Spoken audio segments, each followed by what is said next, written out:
So Ankamarao గారు, నిండు assembly సాక్షిగా రాజారెడ్డి ఎవరినైతే చెప్పారో, రాజారెడ్డి ఉన్న వాళ్ళు ఎవరైతే ఉన్నారో ఆ టైంలో రాజశేఖర రెడ్డి గారు ఒక మాట అన్నారు అసెంబ్లీ సాక్షిగా, నా కోపం అనే నరం తెగిపోయింది, నేను దాన్ని వదిలేశాను, ఇక్కడ నుంచి నేను ఒక చిరునవ్వుతోనే నేను పాలన సాగిస్తానని చెప్పేసి అన్న మాటలు మనం చూసాం.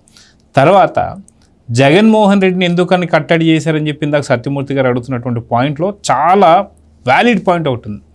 ఎందుకంటే తండ్రి కన్నా మించినటువంటి క్రూరుడు అని చెప్పి తండ్రికి అర్థమైంది కాబట్టి బెంగళూరుకే పరిమితం కావాలని చెప్పి కోరుకోవడం, అసలు ఆయన చనిపోయేంత వరకు కూడా ఏపీ రాజకీయాల్లోకి ఎక్కడ కూడా ఇన్వాల్వ్ చేయకుండా ఉండడం మనం చూసాం.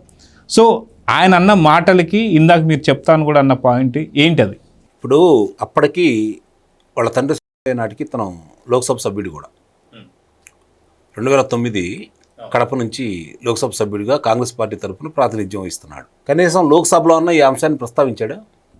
లేదు, ఎక్కడా లేదు కదా. కాబట్టి ఇక్కడ తను మంచాడని చెప్పుకోవడానికి విశ్వ ప్రయత్నం చేస్తున్నాడు. ఎందుకు కొడుకును దూరంగా పెట్టాడు అంటే, ఎందుకు తను నేను శాంతమూర్తిగా మారిపోయాను, నా కోపం నరం తెగిపోయింది, మళ్ళీ ముఖ్యమంత్రి అయ్యేంత వరకు కూడా కడప ప్రాంతంలో ఫ్యాక్షనిజాన్ని ప్రోత్సహించలేదంటే చెప్పనా, తన ముఖ్యమంత్రి కావడం కోసం, తన వాళ్ళు ఊరు కూడా చదవకుండా ఉండటం కోసం, అవతల వాళ్ళ సమర్థత ఏంటో తెలుసు కాబట్టి దాంట్లో మళ్ళీ తను దిగితే అంతకు ముందు వరకు తను ఏం చేయాలనుకున్నాడో, తను ఎవరిని లేకుండా చేయాలనుకున్నాడో వాళ్ళందరి లిస్టులు వాళ్ళ నాన్నకి ఇచ్చేసి వాళ్ళ నాన్న చేత చేయించేసి తను మాత్రం రూపాయి డాక్టర్గా పేరుందో ఈ విధంగా చిత్రీకరించుకొని రాజకీయంగా ఎదగడం కోసం తండ్రిని రాక్షసం చేసినటువంటి గొప్ప త్యాగమూర్తి రాజశేఖర రెడ్డి. కొడుకు దుందుడుకు వ్యవహారం తెలుసు కాబట్టి, పార్థసారథి యొక్క కుటుంబం నేపథ్యం తెలుసు కాబట్టి, ఆ నియోజకవర్గంలో వాళ్ళకున్న బలం తెలుసు కాబట్టి, అతను మామూలుగానే లాయరు, మామూలుగా వాదిస్తూ ఉన్నాడు. ఏ నేపథ్యంలో చేశాడు? అతను చేయాల్సిన కారణం ఏంటి? 1995లో స్థానిక సంస్థల ఎన్నికల్లో ఆ నియోజకవర్గంలో తెలుగుదేశం పార్టీని ఆధిక్యతను తీసుకొని వచ్చి, ఇప్పుడు ఎవరైతే మా తాతల 16వ ముద్దాయి అని చెప్పుకుంటున్న సతీష్ రెడ్డిని ఈ పార్టీలో చేసుకున్నటువంటి మంచి మనిషి అయినటువంటి జగన్మోహన్ రెడ్డి, అతను వేంపల్లి మండలం, ఇంకొక మండలం, ఈ రెండు కూడా తులసిరెడ్డి గారు, పార్థసారథి రెడ్డి గారు, అలాగే సతీష్ రెడ్డి గారు ముగ్గురు కలిసి 95లో జరిగినటువంటి స్థానిక సంస్థల ఎన్నికల్లో ఈ రెండు మండలాలు గెలిపించుకున్నారు, జడ్పీలను గెలిపించుకున్నారు. తులసిరెడ్డి గారు డైరెక్ట్ జడ్పీటీసీ ఆయన జిల్లా పరిషత్ చైర్మన్ అయిపోయాడు. ఈ పరిస్థితుల్లో 96 ఎన్నికలు వచ్చినాయి. 96 ఎన్నికల్లో మామూలుగా టెక్నికల్గా ఓడిపోయాడు అతను. రాజశేఖర రెడ్డి ఓడిపోయాడు టెక్నికల్గా. కారణం ఏంటంటే మామూలుగా ఎక్కడైనా సరే అప్పటి వరకు నిబంధనలు ఏంటంటే నాకు తెలుసు కాబట్టి, నేను స్థానిక సంస్థల్లో ఏజెంట్గా ఉన్నాను, పోలింగ్ ఏజెంట్లుగా కూడా ఉన్నాను కాబట్టి నాకు తెలుసు అవన్నీ. ఆ రోజుల్లో 90% కనుక పోలైతే రిగ్గింగ్ చేశారని చెప్పి భావించేవాళ్ళు. రీపోలింగ్కి అవకాశం ఉండేది. అది ఎవరైతే ఎన్నికల అధికారి ఉన్నాడో ఆయన నిర్ణయం తీసుకోవచ్చు. ఎట్లా? ఆ ఓట్లు లెక్కించిన సమయంలో 90% పోలైతే, పోలైన దాంట్లో 90% దాటి కనుక ఒకే అభ్యర్థికి కనుక పడితే అది రిగ్గింగ్ కింద భావించేవాళ్ళు. అలా కాకుండా 30-40% అవతరాలకు వస్తే దాన్ని పరిగణలో తీసుకునేవాళ్ళు కాదు. కానీ ఆ లెక్కేయాల్సిన ఓట్లలో 100% పైన పోలేని కొన్ని గ్రామాల్లో దాన్ని అభ్యంతరం చెప్పింది ఎలక్షన్ ఏజెంట్ పార్థసారథి రెడ్డి. ఏదో గ్రామంలో 700 అయితే 701 పడ్డాయి, ఇట్లాంటివన్నీ ఉన్నాయి కాబట్టి ఓ ఫోన్ కాల్ వల్ల ఆయన లోక్సభకి ఎన్నికయ్యాడు. లేకుంటే ఆ రోజుతోటే వాళ్ళ చరిత్ర పరిసమాప్తం అయిపోయేది. ఇక దాని గురించి రెండో గెలుపు అనేది లేదు పులివెందల్లో. కౌంట్ చేయమని దాన్ని ఆపొద్దని ఇతను ఎన్నికల ఏజెంట్గా ఒప్పుకోలేదు, దాన్ని పక్కన పడేశారు. అవన్నీ కనుక తీసి పక్కన పడేస్తే ఆయన ఓడిపోయాడు. ఆ పరిస్థితుల్లో 5,300 చిల్లర ఓట్లతోటి పార్లమెంటుకి 5,300 చిల్లర ఓట్లతోటి అప్పటికి కూడా ఏం జరిగిందంటే, ఇతను కావాలని చెప్పని ఒక 2 నియోజకవర్గాల్లో ఇదే విధంగా వాళ్ళు చేశారు కాబట్టి అవి కూడా బయటికి తీసే క్రమంలో అతన్ని డిక్లేర్ చేయడం కూడా జరిగింది. అప్పుడు తన రాజకీయ భవిష్యత్తుకి అడ్డం వస్తున్నాడు పార్థసారథి రెడ్డి అని చెప్పని తండ్రి చేత ఇతను చంపడానికి ప్రయత్నం చేశారు. అదృష్టం బాగుంది, బయటపడ్డాడు, బయటకు వచ్చేసాడు. వచ్చిన తర్వాత వాళ్ళు చూస్తూ కూర్చునే మనుషులు కాదు. చెప్పి ఆయన చెబుతున్నాడు, మీరు నేను చెప్పాల్సిన పని లేదుగా. అవకాశం దొరికింది, రాజారెడ్డి దొరికాడు, చేశారు.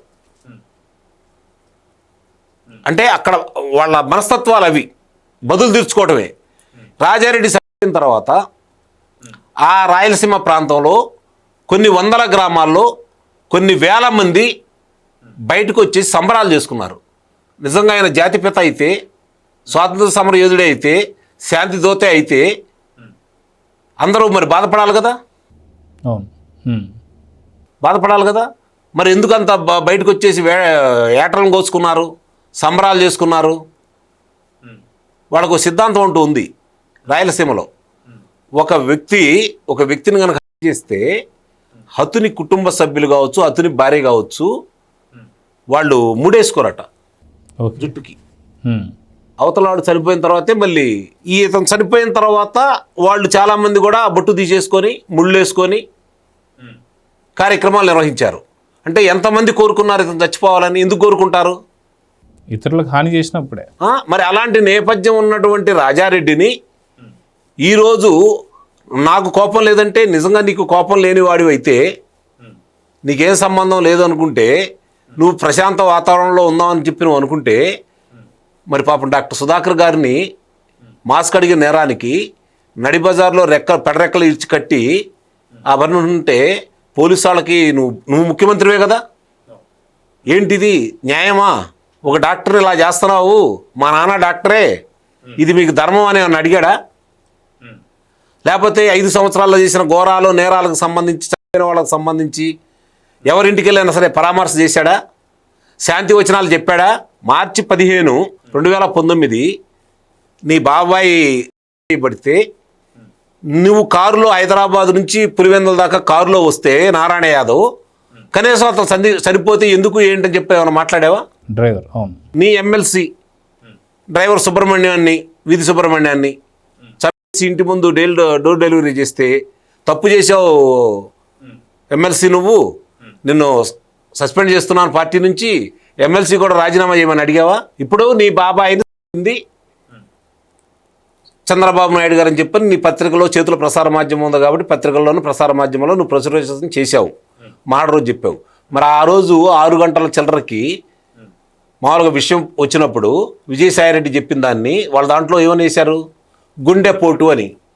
అంటే అన్ని దెబ్బలు అక్కడ కనపడతా ఉంటే 2.5 గంటలు ఆయన చిత్రహింసలు చేసి చెప్పని తెలుస్తూ ఉంటే 2.5 లీటర్లు రక్తం కూడా పోతే 7 గొడ్డలి పోటులు క్లియర్గా కనపడతా ఉంటే, మెదడు కూడా బయటకు వస్తూ ఉంటే, అన్నం తినేవాడు ఎవడైనా సరే, మనిషి పుట్టక పుట్టినాడు ఎవడైనా సరే, అది చూసిన తర్వాత అది గుండెపోటు అని చెబుతాడా? ఆ గుండెపోటు అని చెప్పినా అని నువ్వు ఆ గొడ్డలు పెట్టి నరకాలి కదా, నీ బాబాయ్ మీద అన్నట్టు ప్రేమ ఉంటే. ఇన్ని జరిగి ఇన్ని చేసిన తర్వాత సిబిఐ ఎంక్వైరీ కోరింది నువ్వు. అధికారంలోకి రాంగంలోనే తూనా బడ్డుంబాలని చెప్పని, నాకు అక్కర్లేదని చెప్పని, సిబిఐని అవసరం లేదని చెప్పిన వ్యక్తి నువ్వు. ఏందన్నా ఇలా చేస్తున్నావు, నీ మాటలునే కదా మేము మాట్లాడింది, ఇట్లా ఎలా చేస్తున్నావు అని చెప్పిన అనుమానం వచ్చి ఇవన్నీ చేస్తే, దీనికంటే ముందు నువ్వు ముందు వస్తే మళ్ళీ ఏదైనా అయిద్దామని చెప్పిన ఆలస్యంగా వచ్చిందని కారణం ఏందంటే, ఈలోపు పంచనామా అంతా పూర్తి చేయకుండా కుట్లేసి, పంచనామా కూడా చేయలేదు కదా, వచ్చి అమ్మాయి వచ్చి అడిగిందాక ఖననం చేయాలని చెప్పి ప్రయత్నం చేశారు కదా.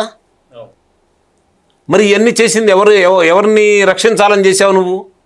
ఎవరి కోసం చేశావు?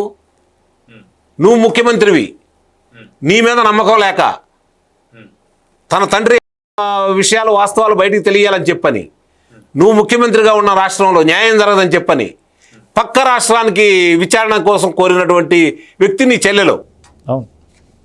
అంటే నువ్వెంత మంచివాడో ఇక్కడ దీన్ని బట్టి అర్థమైపోతా ఉంది కదా. ఇంకో చెల్లి చాలా స్పష్టంగా చెబుతా ఉంది, నా బాబాయిని కారణం నా అన్న ప్రోత్సాహం అని చెప్పని, వాళ్ళని రక్షించడానికి ప్రయత్నం చేస్తున్నాడు అవినాష్ రెడ్డి హంతకుడు అని చెప్పని పదే చెప్తా ఉంది నీ సొంత చెల్లెలు. అలాంటి సొంత చెల్లెలు ఆ మాట మాట్లాడుతుందని చెప్పని వాళ్ళ అబ్బాయి పెళ్లి కార్యక్రమానికి సంబంధించి వివాహ పత్రిక ఇవ్వడానికి చంద్రబాబు నాయుడు గారి ఇంటికి వెళ్తే యాదృచ్ఛికంగా పచ్చ చీర కట్టుకుంటే, పసుపు పచ్చ చీర కట్టుకుంటే ఆయన్ని మెప్పించటానికి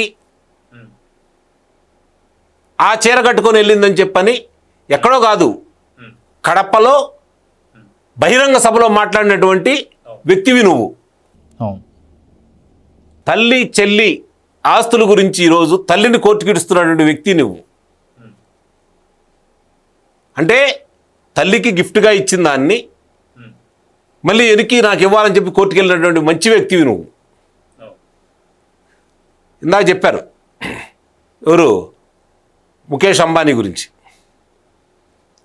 వాళ్ళకు సంబంధించినటువంటి పరమళనత్వానికి ఇచ్చిన దాని గురించి. అంత మంచివాడివి నువ్వు. అంటే నీ తాత మీద అంత ప్రేమ ఉంది, నీ తండ్రి మీద అంత ప్రేమ ఉంది.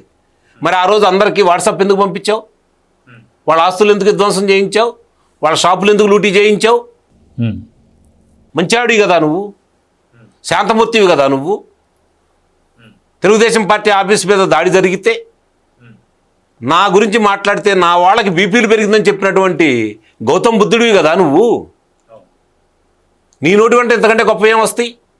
కరోనా మహమ్మారి ప్రపంచాన్ని విలయతాండం చేపిస్తూ ఉంటే ఎన్నికలు జరిగితే అరిష్టం అని చెప్పని, చాలా ప్రమాదం అని చెప్పని ఆనాటి ఎన్నికల కమిషన్గా ఉన్నతను దాన్ని ఆపేస్తే కులం రంగు బులివి బహిరంగంగా ముఖ్యమంత్రి స్థానంలో ఉండి సిగ్గు ఎగ్గు లేకుండా కులం పేరు ప్రస్తావించినటువంటి గొప్ప వ్యక్తివి నువ్వు. నువ్వు చెప్తే ఈరోజు ప్రజలు వినాలా? అంటే సత్యమూర్తి గారు గుర్తుపెట్టుకోండి, ఎన్నికల లోపు మరి కొంతమందికి ప్రాణహాని ఉంది. ఇంట్లో వాళ్ళకే, బయట వాళ్ళకి కాదు. గుర్తుపెట్టుకోండి, ప్రాణహాని ఉంది.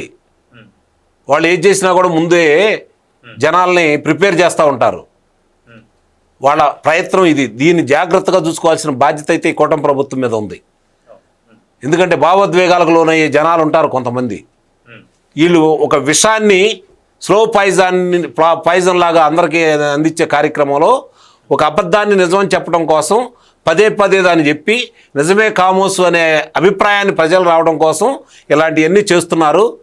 జాగ్రత్తగా ఉండాల్సిన బాధ్యత అయితే మాత్రం ఈ ముఖ్యమంత్రి గారికి, కూటమి పెద్దలకి ఉందని అయితే నేను మరోసారి చెబుతున్నాను. Please subscribe to Leo news for more videos.